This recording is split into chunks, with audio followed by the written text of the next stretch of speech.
Estimado, muy buenas tardes. Este video corresponde a la cápsula de resumen del módulo taller de integración de políticas públicas. Vamos a iniciar esta cápsula principalmente hablando de los diagnósticos de un proyecto, ¿ya? En este sentido, los diagnósticos de un proyecto corresponden a la forma más completa y mejor de interpretar los antecedentes que permiten la más acertada interpretación de los indicios o síntomas que afectan o generan la situación y por ende para generar un proyecto en sí. En este sentido está establecer cuál es el o los problemas principales, las causas y efectos, identificar medidas optimizantes y proyectar la situación optimizada sin el proyecto para establecer qué sucedería si el mismo no se hace. En este mismo sentido, ¿ya? Otras áreas relevantes que deben definirse en el proyecto en el diagnóstico son tres.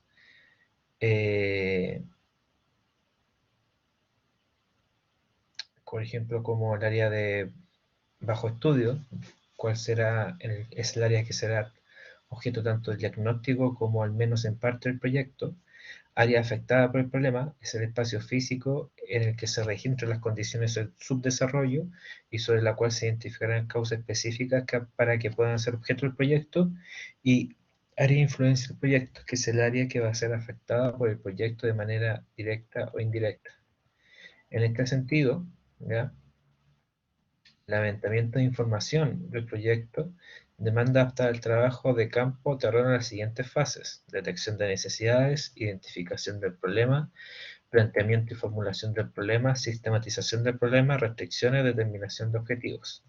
Respecto a la detección de necesidades, ¿ya? Es preciso comprender la situación en la que se actuará. De esta forma, identificar las señales de alteraciones a la normalidad del desempeño pueden obtenerse conociendo el estado del deber ser y la realidad. Para ello se pueden apoyar indicadores, entrevista, observación. La idea es recabar datos que permitan conocer la diferencia entre lo planificado, lo normal y situación enfrentada. Respecto a la identificación del problema, ¿ya?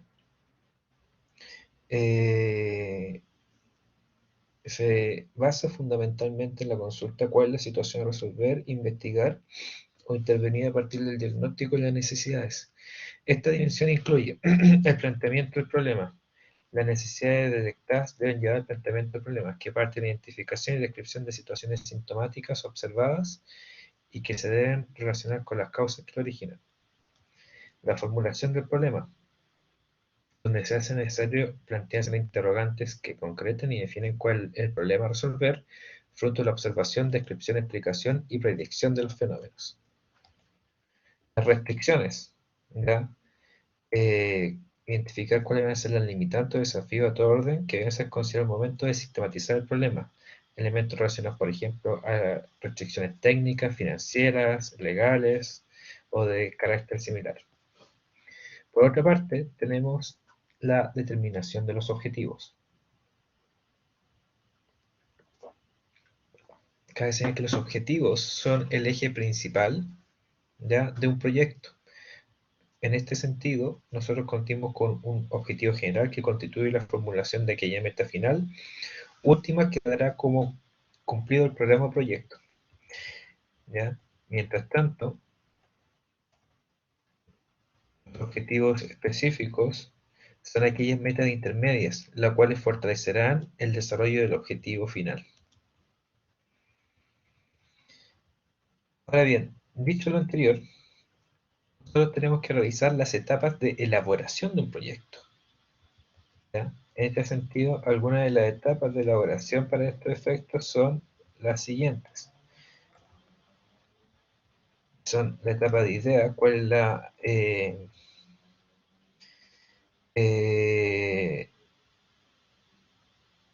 la modalidad, ¿ya?, o cuál es el pensamiento que orientará fundamentalmente el proyecto que se creará. Posteriormente, tenemos la etapa de preinversión, en que se realizan 3 estudios de viabilidad: el perfil, la prefactibilidad y factibilidad. El estudio inicial, que es denominado perfil, se elabora a partir tanto de la información de existencia como el juicio de opinión y la opinión que da la experiencia. En este análisis es fundamental efectuar alguna consideración previa acerca de la situación sin proyecto, es decir, intentar proyectar qué pasará en el futuro si no se pone en marcha el proyecto antes de decir si conviene o no su implementación. Sin embargo, es probable que sea necesario investigar más, por lo cual otro estudio de habilidad es el llamado prefactibilidad. Esta profundiza en la investigación, se basa principalmente en información de fuentes secundarias para definir con cierta aproximación las variables principales referidas al mercado, a las alternativas técnicas y la capacidad financiera del inversionista, entre otras. En términos generales, se estiman las inversiones probables, los costos de operación, ingresos que demandará y generará el proyecto. Y por último, tenemos el estudio de factibilidad, que se elabora sobre la base de antecedentes precisos, obtenidos mayoritariamente a través de fuentes de información primarias. En este sentido, las variables cualitativas son mínimas comparadas con los estudios anteriores, principalmente en la factibilidad y el cálculo de variables financieras y económicas que deben ser suficientemente demostrativos para justificar la valoración de la factibilidad de este proyecto.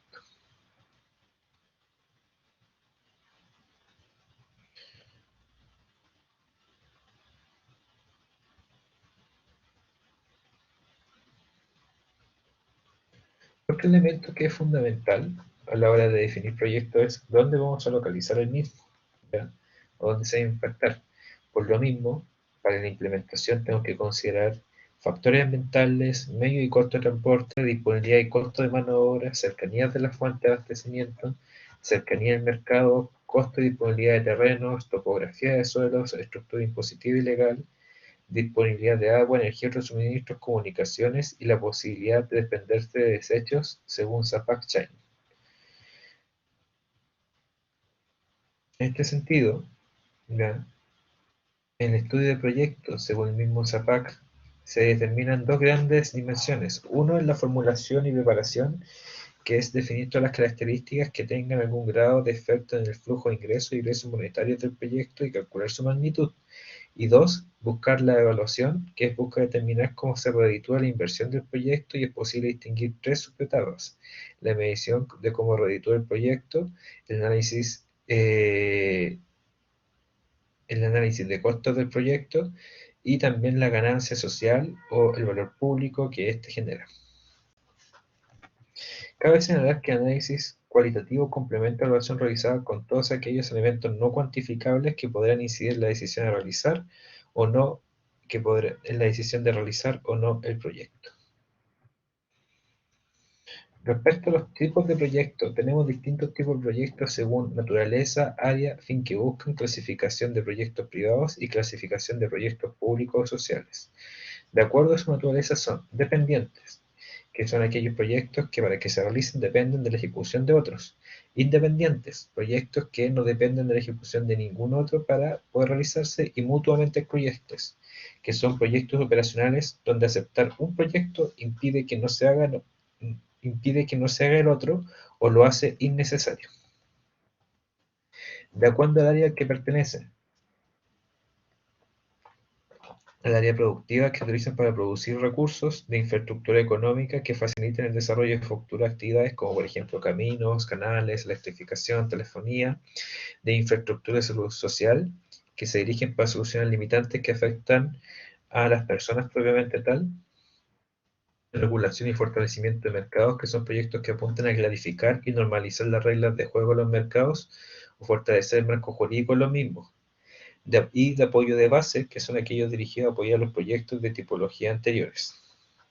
De acuerdo al área que pertenece, tenemos proyectos de inversión privada y proyectos de inversión pública, además de proyectos de inversión social, cuyo fin es generar un impacto en el bienestar social. Generalmente, muchas veces los proyectos de impacto en el bienestar social pueden ser proyectos privados, públicos o mixtos.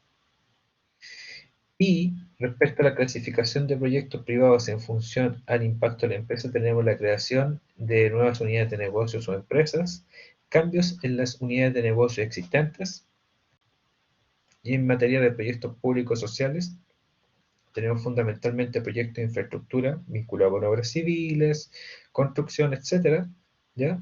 Y proyectos de fortalecimiento de capacidades sociales o gubernamentales. Respecto a la toma de decisiones asociadas a un proyecto, ya viendo la etapa de formulación y evaluación, eh, la decisión, este proceso de decisión demandará conocer variadas posibilidades debidamente formuladas que reconozcan cada una de las fases, las ventajas y desventajas asociadas. Por tal motivo, entre las responsabilidades del evaluador, más allá del simple estudio de habilidad, está la de velar por la optimización de todos aquellos que dependen de una decisión. En muchos casos será necesario efectuar evaluaciones durante la etapa de formulación y preparación del proyecto, pero en materia pública no solo será cuantitativo, sino que también existirán variables cualitativas que cobran relevancia. Materias como por ejemplo el árbol de decisiones que relacionan distintas alternativas con sus escenarios y sus ventajas y desventajas van a ser fundamentales para estos efectos. Y esos son los contenidos correspondientes a nivel general de la semana número 2. Les agradezco por estar o por ver esta cápsula. En caso de dudas, preguntas o consultas, pueden hacerla a través del foro o el correo electrónico. Cuídense.